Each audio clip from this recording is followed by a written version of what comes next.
What is going on, everyone? Today we are jumping into the role of a government within a node and the impact that this can have across the node and across the server as a whole. So let's jump into it.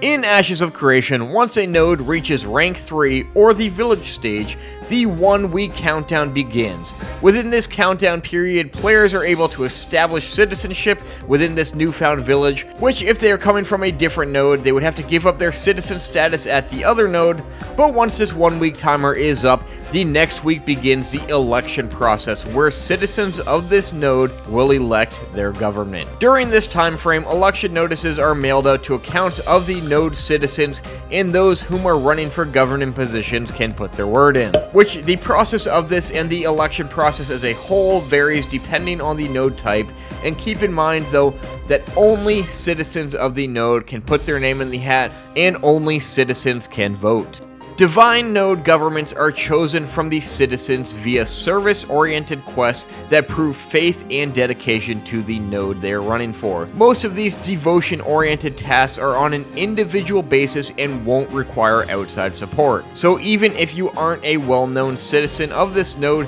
you could still end up running this government. Economic node governments are chosen from gold, meaning those with the most money will be able to buy and sell positions of power. For military nodes, there will be a gladiatorial style arena event where participants will fight to the last man standing for control of this node. The current thought around this is to make it a bit more balanced in terms of combat, as a player will be able to build out a champion to fight for them instead of using their regular character. These champions would be equipped with gear and skills through quests, along with the gold and material needed to make them stronger. The thought process behind this is due to the fact that PvP isn't going to be perfectly balanced for 1v1 combat, so this helps balance out the playing field, so your choice of the 64 class combinations won't impact your chances of leading the node. This gladiatorial event will be instant, so players won't be able to jump in and ruin the combat, but players will be able to spectate this instant combat to cheer on the player they're rooting for. But keep in mind, this is also subject to change via testing depending on the feedback that Intrepid gets from this, and we got a long way to go before this is finalized. Anyways, scientific nodes will have a more traditional government election process, which will be elected democratically, having the players vote for who they wish to select, which in an MMORPG may be more of a popularity contest for control, as guildmasters or streamers or players who have a large impact on the game may be more likely to be voted for than someone who isn't known that is putting their name in the hat. These election processes will happen once every month, so the government can change up over time, and this way you don't have the same person running the node forever, which this in the end could make or break the node, because you could have one person who really takes care of the node and one person who just wants to raise the taxes and make as much money as they can,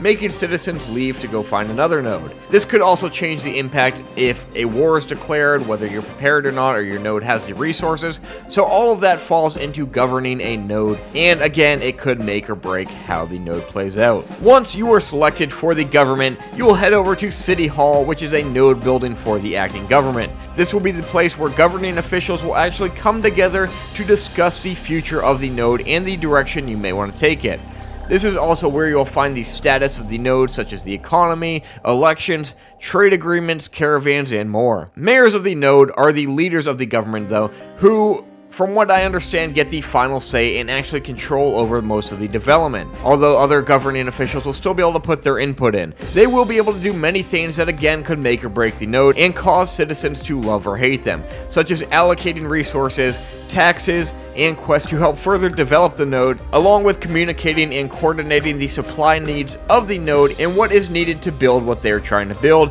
and motivate these citizens to help collect these resources. As the more advanced the buildings are, the more supplies you may need, and you'll really need the support of your citizens to go out and collect these resources for the node to actually accomplish building these things. As the node advances, the mayor will also gain more powers and responsibilities, including special abilities and stats for sieges and events. They will also have the ability to deploy mayoral caravans, which will establish trade routes with other nodes, and they will also be able to obtain specific resources through caravan quests. Along with this, government officials will also have much more powers at their disposal as well, with the ability to do things such as marking foreign citizens of other nodes enemies of that node, declaring war on nodes, creating building projects which control which buildings are created in that node, controlling taxes, hiring mercenary NPCs to defend the node during sieges, initiating quest-driven system that all players and not just citizens will be able to participate in,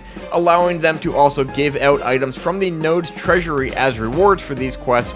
and they can select the name of the node through a predetermined list. That way you don't get nodes with inappropriate names throughout the server. What are your thoughts on node governments in Ashes of Creation? Will you be putting your name out there to try and lead one of these cities? Let me know in the comments down below, and if you have yet to create an Ashes account yet, feel free to use my referral link in the description below. Otherwise, be sure to click that subscribe button, hit that thumbs up, turn on the bell for notifications, and stay tuned for a lot more to come.